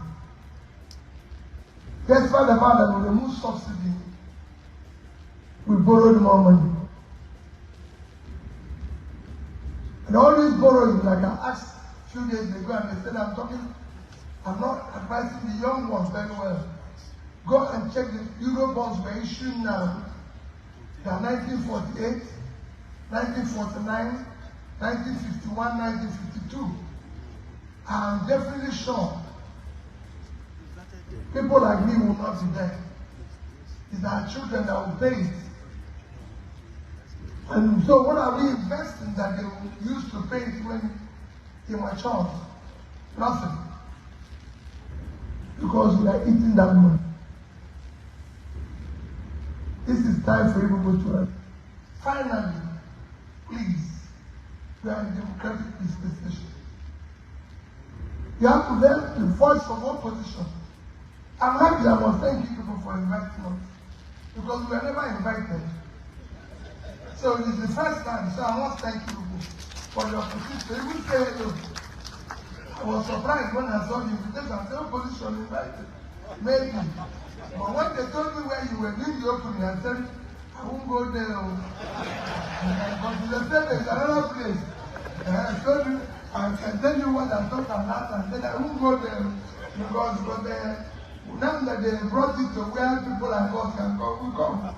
But I can tell you, this is how it's done everywhere in the world. You must help and the oppositions be helped. You must help us to start solving issues, having strong opposition, strong institutions, so that people can seek out. Nobody wants, PWP is not desperate to be president of Nigeria. I'm desperate to see Nigeria work for my children. I'm lucky where I am today. My children are not that lucky. So we must stop this abuse of our country. And all of us, I need. Those who are in office today are not going to be in office forever. People have passed through them. They're even going to die. So why don't we build a better place for our children? Why are we destroying the place our children are going to live in? For a country that God blessed with everything, gave every opportunity.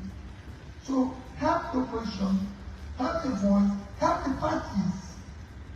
I recall what Yaradua always said every day. There is no respect. Yaradua told the INEC chairman in front of me, he said, I want all parties to work.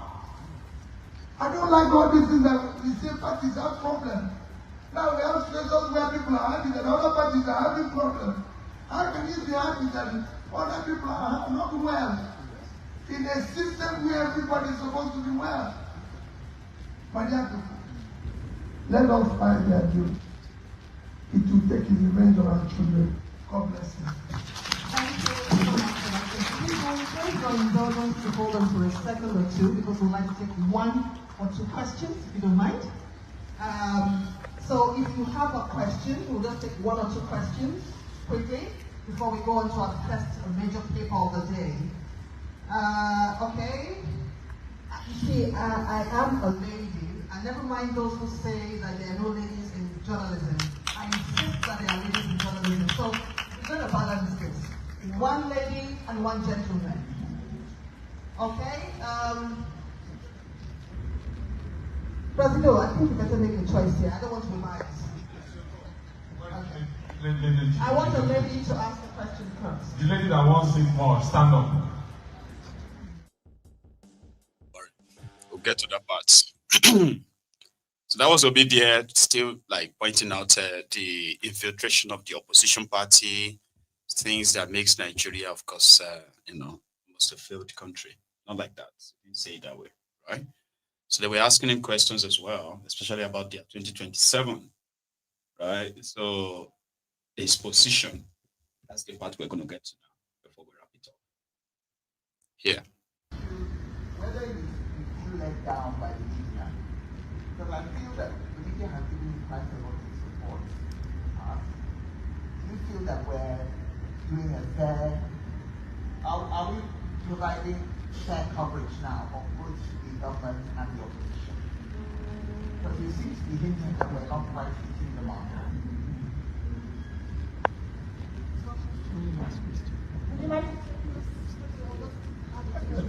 Let's take the second one. The man, where's the man? Egere, come. Want to read more? Thank you.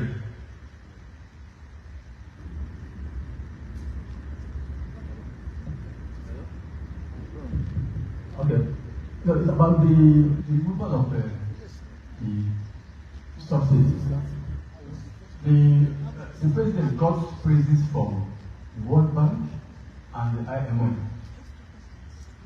They said they see that as a very good economic position.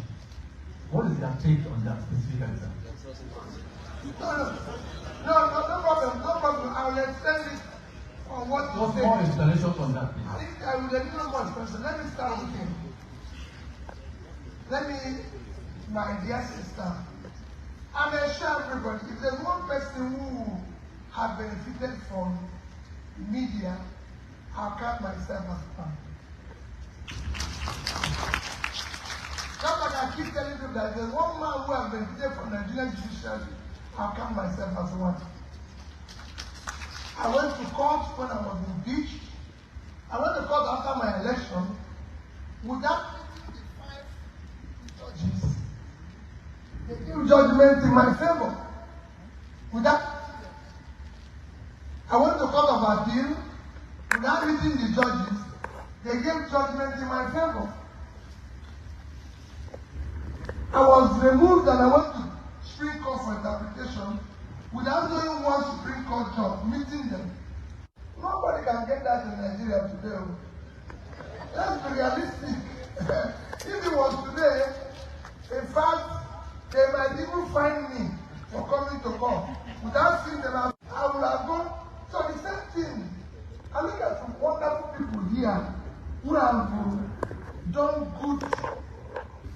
fantastic journalists without even asking anybody for anything. People are reading every day. They're all over here. People are reading for nothing. And they do it with their cases. But I'm also urging you people, the ones coming after you are not doing the same thing. Let's be realistic. You know, there's a time we had people who wrote from their minds. The younger ones are not writing like that. I'm appealing to the older ones.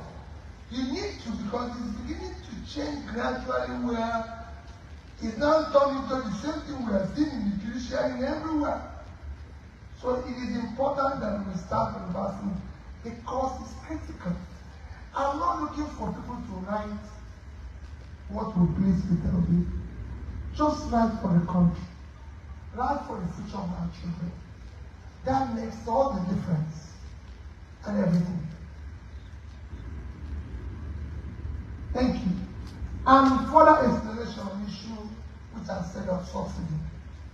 If you read the statement of removal of subsidy, he said, we will not, for us to stop borrowing, and the use of the subsidy to be invested in turning around the economy. In fact, after some few months, they were announcing the gains of the subsidy. Just the gains of unification. But I can tell you, even this year, we have overborrowed our target by almost 70% this year alone.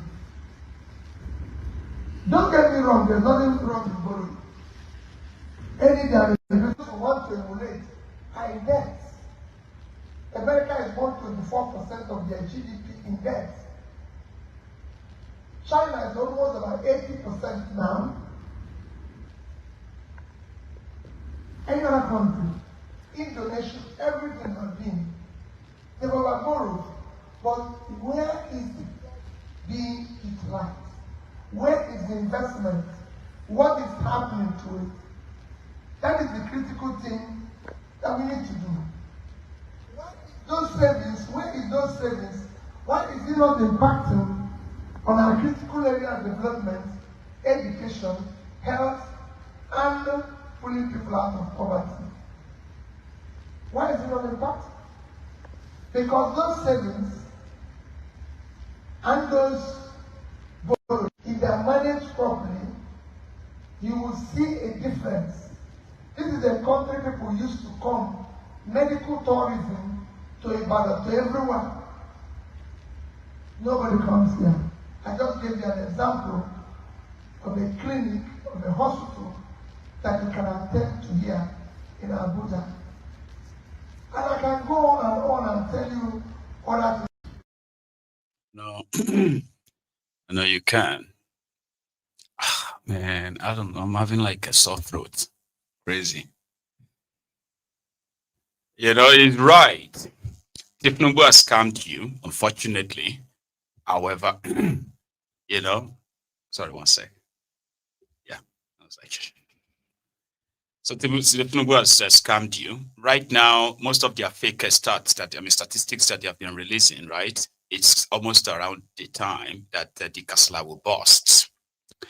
So they said that your foreign reserve has increased, right? Not by giving you the specifics of what they made, where they made the money from that increased your foreign reserve. However, your borrowing has skyrocketed. You are not supposed to be borrowing this much, according to them, when they removed your subsidy, which changed everything, right? They have borrowed so much. Then they lied to you that Tinubu has paid back some of the loans. Therefore, he is now using, according to them, 60% or 65% of your revenue to service debt from 90%. But today, the truth has come out, because it's now obvious that with the local borrowing that they told you that they have not been borrowing, they just got another 1 point something trillion naira. So to say, now that has now, plus the other borrowings, they have not told you the state of things, right? So they have now succeeded in pushing back Nigeria's revenue to loans. now is at the ratio of 98% and 2%. So 98% means your revenue, 98% of your revenue will now go to servicing debt. But they are still cooking the books, telling you that your economy don't turn corner. Turn corner to where? Magidun. It's body that will tell everybody. That's one thing, right? So thank you very much. And with all of us currently on right now, we will take calls, okay? Even if it's just going to be like a 2, 3, 4 calls, right? Yeah, we can. But however, if you really need to go, remember, just make sure that you like the broadcast, okay? Before you go, like it and share it. And even subscribe onto Mayegun's Diary. And if you have 1 or 2 things to say, look at that number on your screen. Save it. That's the studio number. It's a WhatsApp call only. So use it. And I could be talking to you in the next 2 minutes. So I'll be back. Don't go anywhere. Adeza. It's been a while. I'll be back in a minute.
So anyway, I have anyway, welcome back first. That's what I should say, right?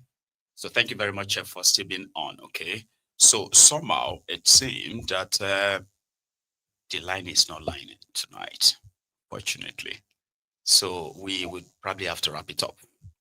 And sorry about that. So again, thank you very much for your time, especially those of you who have been with us all evening, right? And those who joined us midway, remember, you can always rewind and watch from the start, okay? And everyone else, if you haven't really shared or liked the broadcast, please do. And I am going to see you another time. So good night. Have a good evening.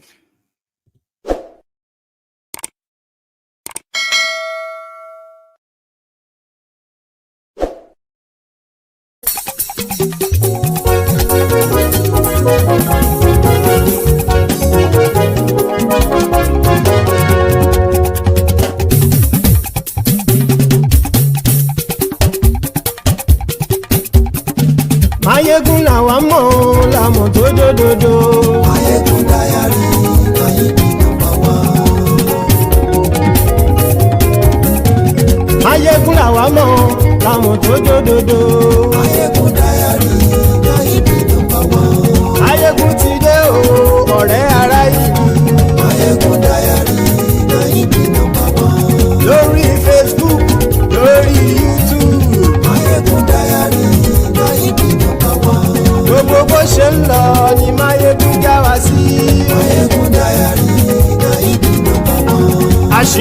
ọ̀jẹ̀lú kì í bò níbẹ̀ o. Máyégún Diary Nayibi number one. Bó bá ṣe eré àní Máyégún máa wí. Máyégún Diary Nayibi number one. Ó sì tún ṣe eré wàá gbọ́ níbẹ̀ o. Máyégún Diary Nayibi number one. Máyégún Diary politico. Máyégún Diary Nayibi number one. Godfatherism kò sí lọ́rọ̀ Máyégún. Máyégún Diary Nayibi number one. Ẹ farabalẹ̀ sẹ́ o kẹgọ́rọ̀ lẹ́nu o. Máyégún Diary Nayibi number one. Àní Máyégún làwa mọ̀ tótótótó. Máyégún Diary Nayibi number one.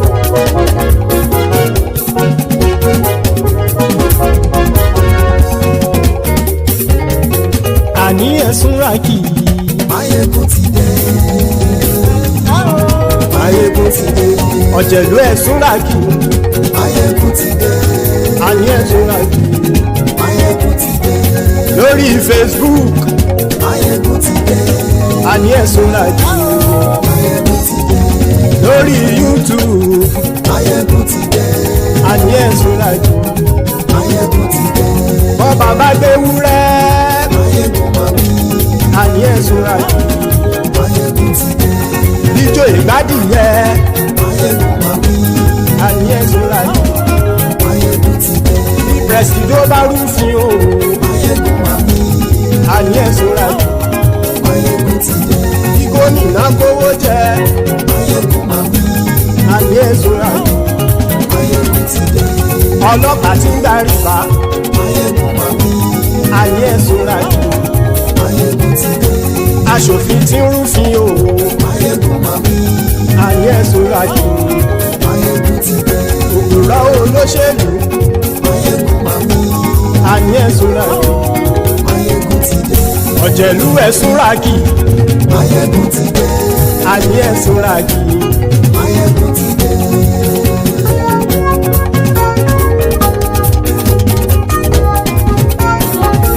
Máyégún ti dé.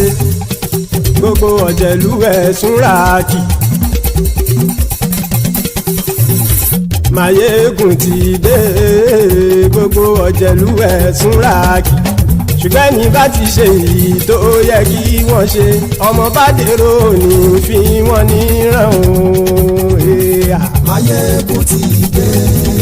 Gbogbo ọ̀jẹ̀lú ẹ̀sùn ràkì. Máyégún ti dé.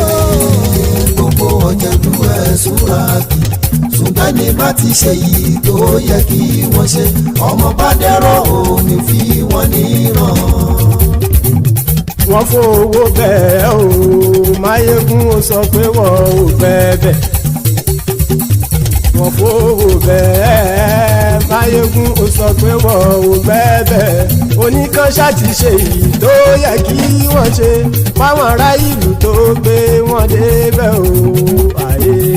Máyégún ti dé. Gbogbo ọ̀jẹ̀lú ẹ̀sùn ràkì. Máyégún ti dé. Gbogbo ọ̀jẹ̀lú ẹ̀sùn ràkì. Ṣùgbọ́n ní bá ti ṣe yìí tó yẹ kí wọ́n ṣe, ọmọ bá dẹ́rọ̀ ò ní fi wọ́n níran. Kì máa yí ṣe eré, ọ̀rọ̀ yìí kì í ṣe ẹ̀fẹ̀. Kì máa yí ṣe eré, ọ̀rọ̀ yìí kì í ṣe ẹ̀fẹ̀. Ẹni bá ti lè lẹ́bọ̀ lẹ́rù o, ọmọ bá dèrò kàṣà ìtú wọn síta. Máyégún ti dé. Gbogbo ọ̀jẹ̀lú ẹ̀sùn ràkì. Máyégún ti dé. Gbogbo ọ̀jẹ̀lú ẹ̀sùn ràkì. Ṣùgbọ́n ní bá ti ṣe yìí tó yẹ kí wọ́n ṣe, ọmọ bá dẹ́rọ̀ ò ní fi wọ́n níran.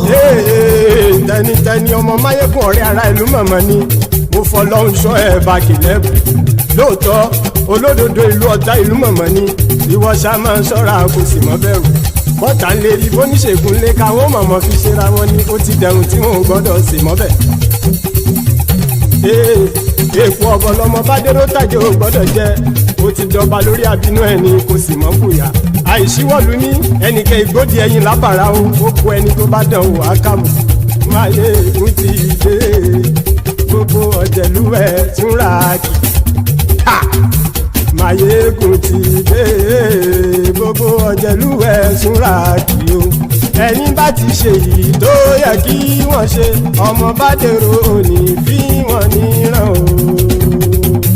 Máyégún ti dé gbogbo ọ̀jẹ̀lú ẹ̀ túnra kì. Máyégún ti dé gbogbo ọ̀jẹ̀lú ẹ̀ túnra kì.